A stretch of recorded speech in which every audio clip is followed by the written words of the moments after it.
podcast. Conhecimento que sai de dentro das paredes da escola e chega até você.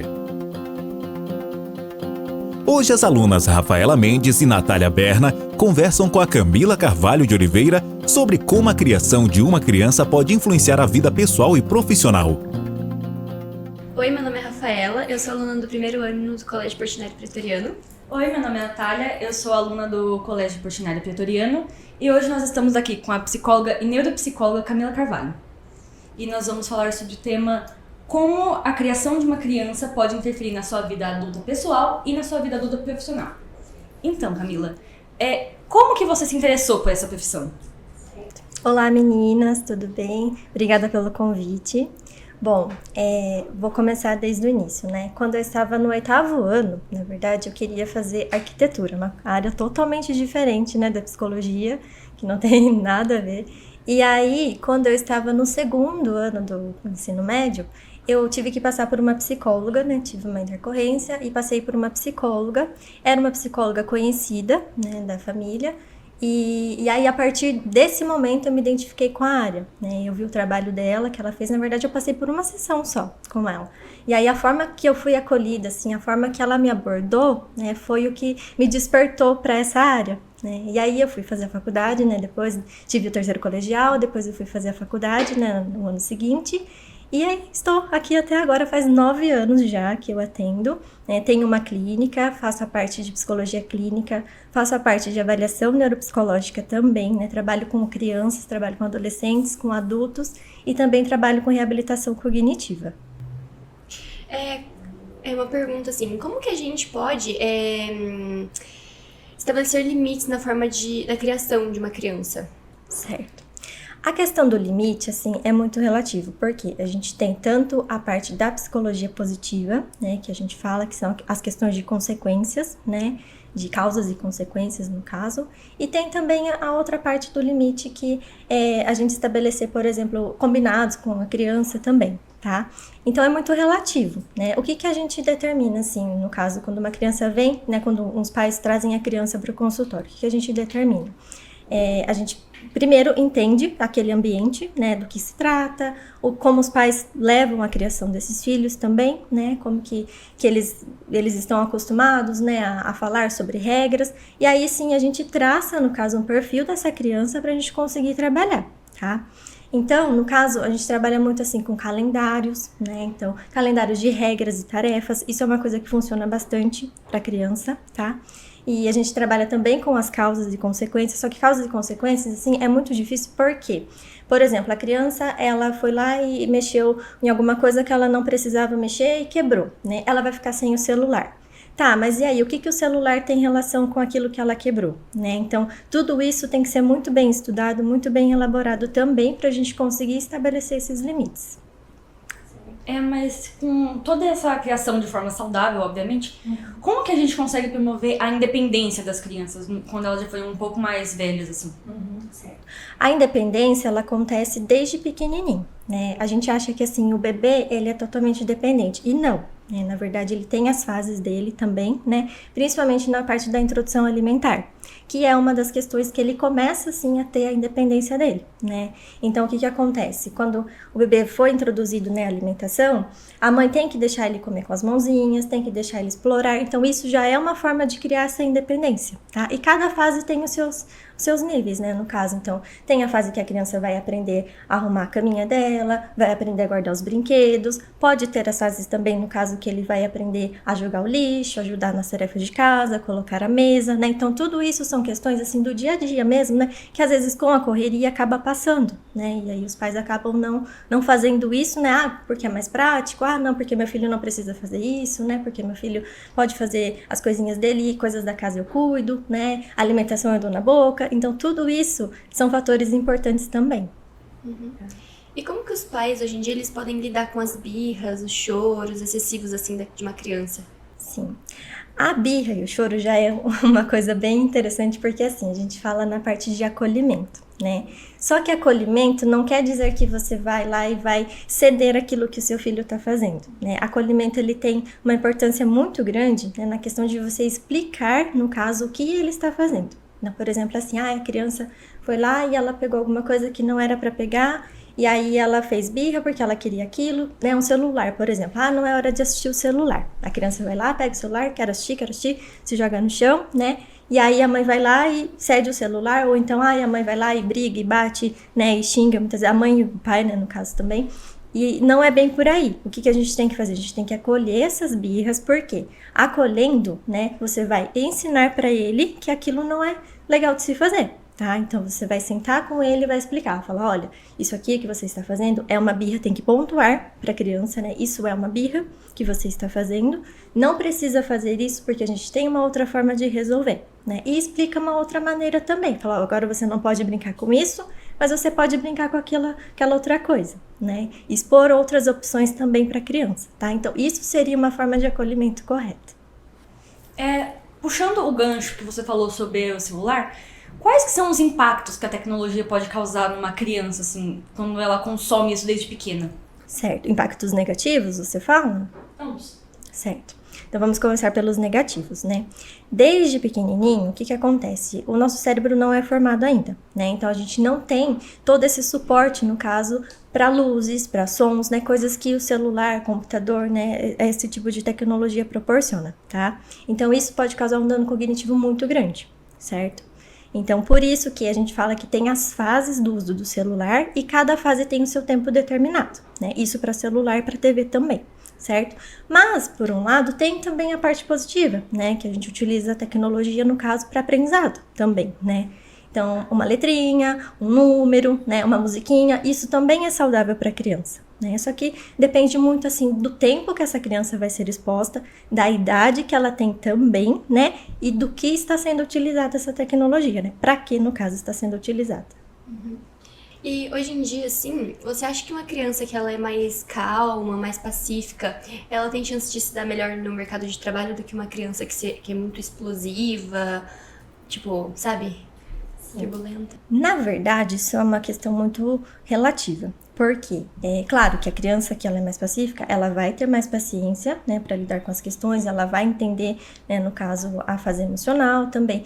E a criança que passou, né, por uma criação mais turbulenta, ela vai ter mais dificuldade por conta disso, de não saber lidar, né? Mas não é uma regra, porque pode também acontecer da criança pacífica chegar num momento de explosão, né? Por quê? Porque talvez ela guardou tanto aquilo também, né? Talvez aquele pacífico que a gente vê, né, na verdade é só uma máscara, né? Então ela guardou tanto aquilo para ela que às vezes ela pode vir a explodir também.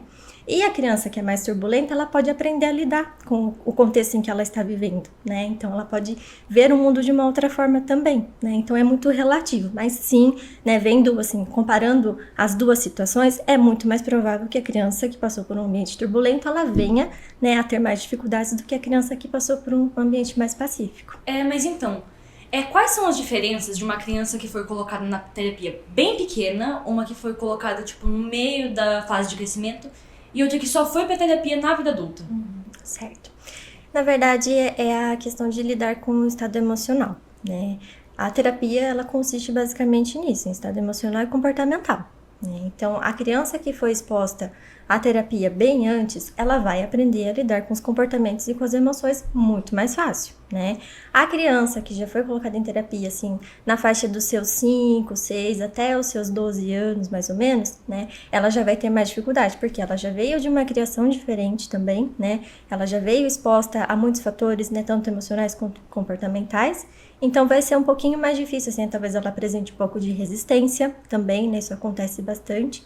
E já o adulto, ele já vem com seus traumas, já vem, né, com muito mais resistência também, né? Então, pra gente conseguir lidar, assim, para acessar o adulto, é muito mais difícil, porque a gente tem que fazer um resgate também, né? Isso depende muito da abordagem, tá? Tem abordagem que trabalha só com aqui e agora e tem abordagem que faz a parte do resgate da infância também, né? Então, vamos pensar por esse lado, assim, a gente vai ter que resgatar toda aquela criança, né? Então, um adulto que tem, vamos supor, 30 anos, né? A gente tem que fazer um resgate de 30 anos atrás, desde o nascimento, às vezes, dependendo das questões que ele traz, né?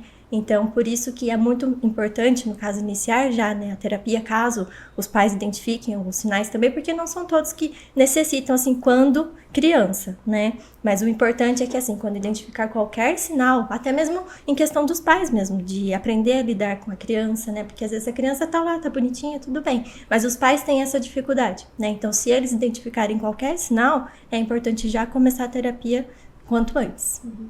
E também que os adultos, eles têm aquela coisa de, nossa, já passei minha vida inteira sem tocar nesse assunto, por que tocar agora, né? Sim, sim. Como o acompanhamento psicológico interfere na vida da criança? Certo. Como eu disse, né, a questão comportamental e emocional, né?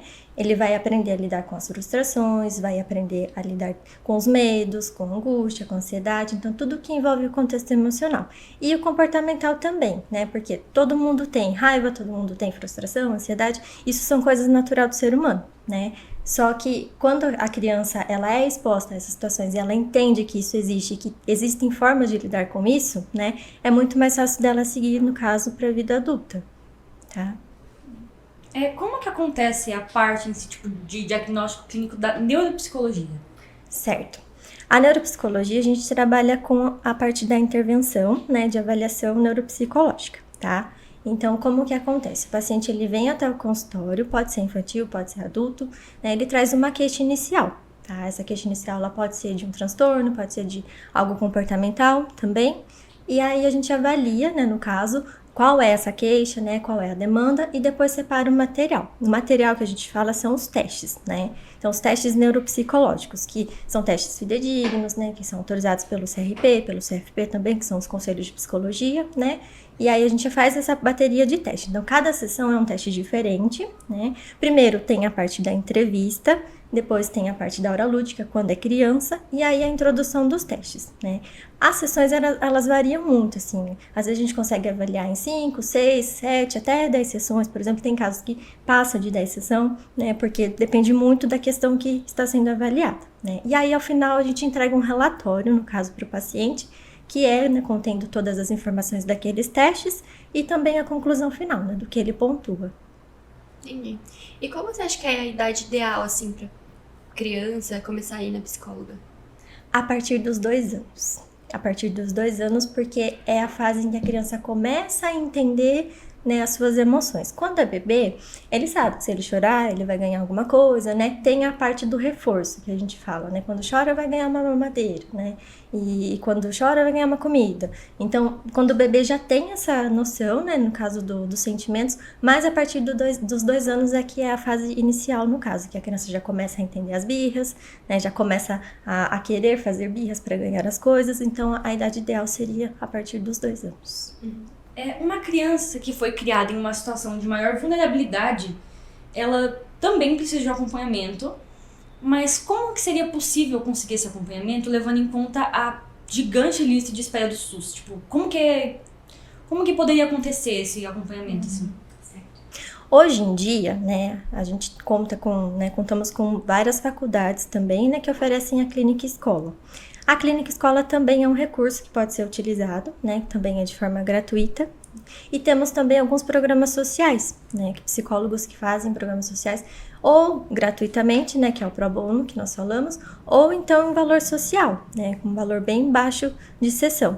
Seria uma possibilidade também, né, mas o ideal é que tivessem muito mais psicólogos no SUS, né, nas escolas também seria muito importante, principalmente em escolas públicas, né, que o índice é muito maior, né, na questão comportamental, emocional, então o ideal seria que tivessem mais disponibilidades, porém, né, infelizmente não é assim. As criações das crianças autistas, ou com qualquer outra dificuldade, assim, não são muito faladas, né, hoje em dia. Como elas podem se desenvolver de forma satisfatória, sem nenhum acompanhamento, se ela não tiver recursos para isso, ou algo do tipo? Certo. Na verdade, essa questão entra muito assim no nível, né, no caso de dificuldade dessa criança, né, seja ela com TEA, com TDAH, com qualquer outro transtorno, tá? Então, se ela tiver um nível mais baixo, né, ela vai conseguir automaticamente acompanhar a sociedade, né, o que é imposto a ela, claro que com um nível de sofrimento psíquico também, porque ela não vai estar sendo acompanhada, né, mas seria muito mais fácil no caso, né, entre aspas também. E já a criança que tem um nível maior, né, de dificuldade, aí seria um pouquinho mais difícil. Por quê? A gente sabe que é necessário assim, um acompanhamento multiprofissional, né? Tem que ter ajuda psicológica, tem que ter ajuda fonoaudiológica, tem que ter a terapia ocupacional, né? Tem que ter os médicos também, o neurologista, às vezes em casos psiquiatras, né? Então a gente sabe que, assim, que o recurso para acesso, né, a esses profissionais é muito pouco, né? É muito raso, né? Então, infelizmente, assim, agora, assim, olhando na parte clínica, né, no que eu desenvolvo, né, eu vejo que, assim, as crianças que têm muito mais dificuldade, elas estão ficando com um pouco de atraso, assim, infelizmente, tanto na questão emocional, comportamental, né, que é a minha área que eu posso falar, né, mais com exatidão para vocês. E eu tenho percebido muito isso, assim, esse atraso que vem sido, né, desenvolvido, no caso, vem sido criado, né, por conta dessa falta de recurso, né, então, aquela que tem menos dificuldade, ela vai conseguir se desenvolver, né, perante a sociedade, né, ela vai conseguir, mas a outra que já não tem tanto recurso, assim, que não tem tanta, tem mais dificuldade, né, na verdade, ela não vai ter conseguir, né, no caso, manter aí, né, não vai conseguir esse desenvolvimento. Quando uma criança, ela já tem um quadro de ansiedade muito atacado, e ela tem uma crise de ansiedade, como conter essa crise de uma forma saudável, uma forma correta de conter a crise, sem, tipo, ficar jogando remédio na criança? Sim. Na verdade, quando ela está em estado de crise, você vai acolher, né?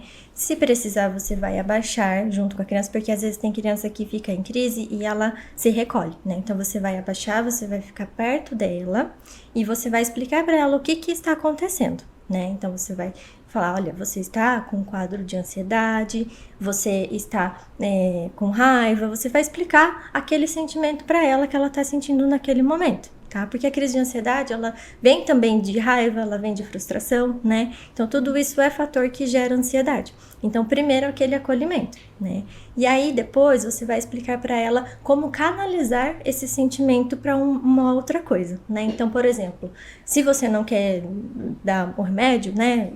Que tem casos e casos também, isso é muito relativo também. Tem casos que precisa realmente, né? Mas tem casos que a gente consegue contornar com a terapia, tá? Então, nesses casos, você vai canalizar para uma outra coisa, para um esporte, né, de repente para uma dança, para algo que faça com que ela tenha, né, essa liberdade, no caso que ela libere todo esse sentimento também, tá? Mas o acolhimento é o fundamental, é o principal. Bom, você falou sobre a abordagem com crianças, né, assim, mas como que a gente pode abordar a gente como amigo, assim, parceiro de trabalho, com uma pessoa adulta ou da nossa idade também? Certo. Na verdade, você está falando você como a outra pessoa, né? Isso. Não a pessoa como psicólogo. A gente como amigo, assim. Certo. A gente vai identificar os sinais, né? Então, a pessoa ela vai vir com mais ansiedade, você vai identificar uma agitação, né? Então, você vai entender que ela está ansiosa. Então, o primeiro passo, assim, seria procurar entender a situação também. Por mais que não sejam psicólogos, né? Mas qualquer pessoa pode fazer isso. Perguntar, não, tá tudo bem?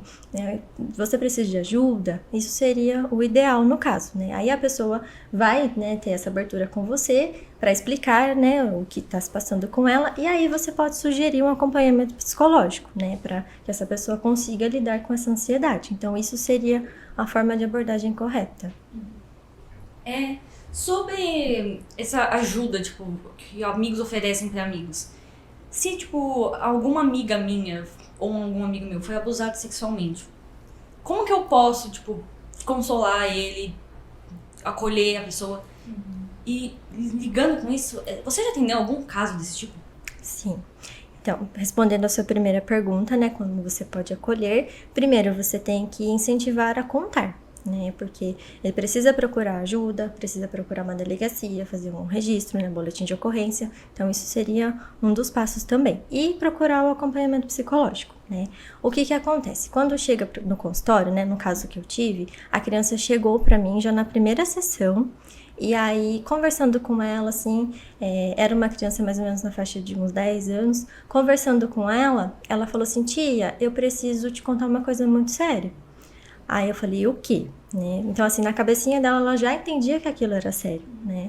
Aí ela falou assim, mas eu não consigo falar. Eu falei, então vamos fazer o seguinte, vamos desenhar. Aí eu peguei uma folha, né, coloquei na frente dela, ela desenhou uma caminha, desenhou ela deitada na caminha, né, e uma pessoa em pé ao lado da cama dela.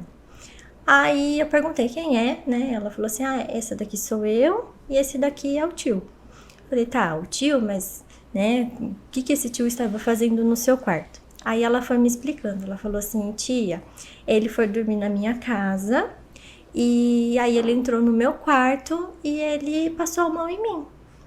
Aí eu falei, tá, e o que você sentiu? Eu fiquei com medo, né? Então nisso ela foi me contando toda a história. E aí depois o que eu fiz com essa informação? Eu tive que passar para os responsáveis, né? Porque o primeiro passo seria chamar os pais para conversar. Eu tive contato com a mãe, né? E conversei com ela, expliquei para ela toda a situação, né? Mostrei o desenho também. E aí ela ficou encarregada de falar com o pai, né? Porque o pai já era uma pessoa mais difícil, então, né, ela preferiu conversar com ele. Aí depois eles levaram o caso para a justiça, então eu fui chamada até o fórum também, eu fiz o meu depoimento, né? Eu levei esse desenho, que esse desenho ele fica arquivado no caso no prontuário da criança, né? Eu levei o desenho para lá, eu falei com a psicóloga, né? Conversei com a assistente social também, relatei todo o caso, né? E aí elas levaram para o juiz e, né, no caso, esse tio, ele acabou sendo preso, né, por conta disso também. E aí depois eu já não tive mais contato com essa criança. Ela ficou comigo por um período, né, de atendimento, mas cerca de uns 2 meses depois eu já não tive mais contato com ela. Tá? Mas o que seria ideal é fazer isso mesmo, assim, chamar primeiro o responsável, né, explicar para o responsável. Caso o responsável não tome atitude, porque isso pode acontecer também, né, aí cabe a nós, né, entrar em contato com o conselho tutelar e fazer a denúncia. Aí o conselho tutelar toma as medidas necessárias. E, assim, as crianças, elas não costumam se abrir de primeira, assim, né? Tipo, vai ao longo das sessões. Tem alguns casos de crianças que não se abrem mesmo, que são muito fechadas. Como vocês fazem pra lidar com isso? Tem bastante. Tem casos de criança que não quer entrar na sala, né? Isso já aconteceu muito também. Então, a gente tem que usar de recursos lúdicos, né? Tive um caso de uma criança também que tinha muita resistência para entrar na sala. Então, o que eu fazia? Eu pegava a mesinha, que eu tenho lá no consultório, pequenininha, levava para a recepção. E aí eu conversava com ele, falava, já que você não quer entrar lá comigo, eu venho até você, né? E aí, nisso, eu levava desenhos, levava brinquedos. E ele era muito resistente, assim, ele ficava no cantinho, escondidinho, né? Até que eu fazia uma coisa assim, ele olhava, achava graça, depois ele voltava de novo. E aí nisso a gente foi andando um pouquinho mais para dentro da sala, né? Então, numa outra sessão ele já aceitou ir pro corredor, aí na outra sessão ele já aceitou ir para dentro da sala, mas com a porta aberta, né? Então a gente tem que ir utilizando também disso, né? E sempre passando confiança para a criança. Olha, papai, a mamãe, né, seja quem for que tenha levado essa criança até o consultório, né? Falar para ele assim, eles vão ficar aqui te esperando. Se você precisar sair, você pode sair. Então passar essa segurança também. Falar, você vai ficar com a tia tantos minutos. Eu tenho um relógio, né? E aí nesse relógio a criança consegue ver também o horário que ela entra, o horário que ela sai, né? Então isso a gente pode utilizar também, tá? Sobre o termo certo para dizer sobre alguma dificuldade psicológica que a criança tem, que deficiência não é um termo certo. Tipo, qual que é o termo correto? Que não seja tão generalizado assim. Na verdade, seria o portador, né? O portador de deficiência não é utilizado, né? Porque portar algo, você pode ter e você pode dispor daquilo, né? Então, quando eu porto algo, né? Não necessariamente eu vou ficar com aquilo para sempre. Então, portador é um termo que a gente não usa mais, tá? A questão da deficiência, a gente acaba, assim, falando, né, relatando, o deficiente visual, isso acontece, sim, né, ainda é um termo utilizado, mas a questão do portador, a gente já não fala mais, tá? Como é que a gente consegue identificar alguns sintomas numa criança que seja mais nova, sobre, tipo, alguns sintomas de autismo, TDAH, hiperfoco, para levar ela até um profissional da área para, tipo, conseguir o diagnóstico? Certo. O autismo é muito mais cedo, né, que a gente consegue ver. Então, o autismo, ele tem a questão do contato visual, tem a questão da alimentação, das estereotipias, né. Crianças mais novas já começam a apresentar. Então, a partir de um ano e meio a 2 anos, a criança já tem os comportamentos que são mais visíveis, no caso, que daria para avaliar, tá? Já o TDAH, ele é um pouquinho mais complexo. Por quê? O TDAH, muitas vezes, é uma agitação, né, hiperatividade, que a gente fala, e o déficit de atenção. né? Então não tem como a gente falar assim, uma criança de 3 anos ela tem o TDAH, né? Porque ela ainda não passou pela fase da alfabetização, né? Ela ainda não teve todo esse processo, então não tem como falar, ela tem a dificuldade de atenção, né? A gente avalia assim, ela é uma criança agitada, com probabilidade, né, ou com tendência, ou predisposição ao TDAH ou à hiperatividade, mas não tem como fechar o diagnóstico em crianças mais novas, né? A gente costuma falar assim que o diagnóstico de TDAH, ele vem a partir dos 5 anos, 5, 6 anos, mais ou menos. Agora, do autismo, a gente já consegue identificar lá na primeira infância, né? No caso, a partir de 1 ano e meio a 2 anos. Hoje em dia, as pessoas, elas vão pro psicólogo, assim, quando elas estão passando por algum problema, né? E muitas crianças, assim, ou até adultos, começam aí e, tipo, fazem algumas sessões e param. E depois voltam e param. Você acha que isso atrapalha muito, assim? Ou a pessoa deveria ter uma volta contínua, assim? Uhum. Na verdade, essas pausas têm muito a ver com o que é mexido ali no inconsciente, né? Na parte de traumas. Então, tem muita relação, né? Às vezes a gente chega num período, assim, que a pessoa não quer mais lidar com aquilo, mas porque aquilo mexe muito com ela. Então, ela acaba parando mesmo. Só que questões que não são trabalhadas, elas retornam, né? E elas vão retornar de alguma outra forma. Então, por isso que essas pessoas, né, costumam fazer a terapia, pausa, depois volta, depois pausa de novo, porque sempre vai chegar naquele momento ali que ela não quer saber lidar, né? Então, por isso que acaba atrapalhando sim, porque a gente sempre acaba voltando, né, no caso, na mesma situação, né? Então, ela não tem aquele trabalho contínuo com ela, né? A gente não consegue desenvolver, né, no caso, esses traumas, né, essas questões emocionais que ela traz. Mas então, como que é a sua rotina sendo psicóloga e neuropsicóloga? Certo. Então, minha rotina falando em questão de horários, tá? Geralmente eu atendo das 7 da manhã até as 9 da noite, então é uma rotina muito puxada. A demanda, ela é muito grande, tá? De segunda-feira eu tenho processo avaliativo de manhã, tenho os pacientes fixos também, mas tenho processo avaliativo, né, neuropsicológico de manhã. E no período da tarde, também no início da tarde, também tenho algumas avaliações. E mais para o meio da tarde, para o final, são pacientes fixos também, né? Na terça-feira também acontece um pouco de processo avaliativo no início da tarde, né? Na quarta-feira, o período da manhã todo é de avaliação. A parte da tarde e da noite são de pacientes fixos, né? A quinta-feira são de pacientes fixos a todo momento e também acontece o grupo de reabilitação cognitiva. Esse grupo ele acontece de terça e de quinta-feira. Então tem o grupo feminino e o grupo masculino e são 2 grupos, né, 2 femininos e 2 masculinos com 1 hora de duração, né? A reabilitação cognitiva a gente faz a parte de memória, atenção, então trabalha mais com essas questões, né, de reabilitar mesmo, como se fosse uma reprogramação do cérebro, né, diante daquela condição do paciente, tá? E na sexta-feira também, né, tenho os pacientes fixos. Na sexta-feira eu saio um pouquinho mais cedo, às 7 horas, que não é tão cedo assim, né, mas acabo finalizando um pouquinho mais cedo. E também trabalho com a parte da avaliação neuropsicológica online, né, então eu avalio várias pessoas, assim, que estão fora do Brasil, principalmente, né, então por conta disso, né, a minha demanda, ela começa às 7 e termina às 9, por causa desses pacientes também, né, fuso horário, né, enfim, então a gente tem que dar um jeito de encaixar. Tá? Então é mais ou menos isso a rotina. Vocês que são psicólogos lidam com a ética, né? De não poder falar nada que acontece lá dentro da sala e tudo mais. Mas quando envolve alguma coisa criminal, assim, como que vocês fazem pra lidar com isso? Certo. Por exemplo, se algum paciente chegar pra mim e falar assim, eu matei uma pessoa, né?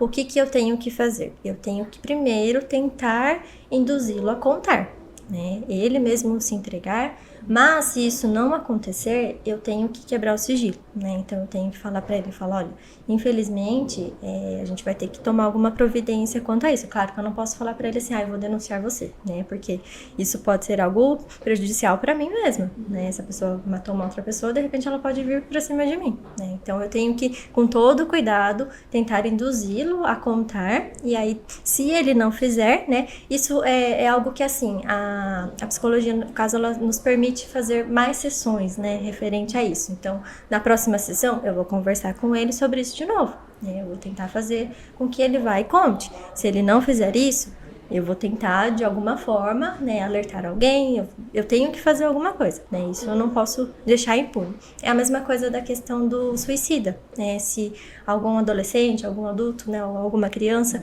chegar para mim e falar assim, eu me cortei, ou eu quero me matar, eu tenho que chamar o responsável. Então, isso também, a gente tem a quebra do sigilo, né? Então, se o responsável estiver lá no local, eu já tenho que colocar ele para dentro da sala de atendimento, conversar, né, sobre isso. Se for um adulto, eu tenho que mandar uma mensagem, acionar alguém, né? Não posso deixar a pessoa sair de lá do consultório, né? Porque é um caso muito, muito grave, né? Então, eu tenho que ter sempre um respaldo de uma outra pessoa. E aí, nesses casos, a gente pode quebrar a ética. Agora, mudando completamente de assunto, quais são os desenhos indicados para as crianças assistirem? Na verdade, essa questão entra muito, né, no que eu falei no início, do tempo também, né? Então, por exemplo, se é uma criança maior que já pode ter um tempo de celular, né, de tela, seria o ideal, assim, coisas que trazem mais para a parte da educação, né? Então, ensinando letras, ensinando músicas, né? Desenhos mais educativos, tá? Tem desenhos hoje em dia que a gente pode ver, assim, por exemplo, o Caillou. Não sei se vocês conhecem, porque eu acho que não é do tempo de vocês. Mas o Caillou é um desenho super legal que a gente pode usar, né? Porque ele tem as fases das frustrações, né? Ele tem uns comportamentos que depois ele entende que aquilo não é legal, né? Então, isso faz com que a criança também entenda, tá? Agora, tem outros desenhos que já não são indicados no caso, né? Que a gente não vê muita maldade, mas que às vezes o personagem ele é um pouco agressivo, né? Então, e tudo isso vai entrando na mente da criança e ela acaba reproduzindo. Então tá bom, eu gostaria de agradecer por você ter vindo hoje conversar com a gente, viu, Camila? E é isso. Muito obrigada. Eu que agradeço pelo convite. Obrigada.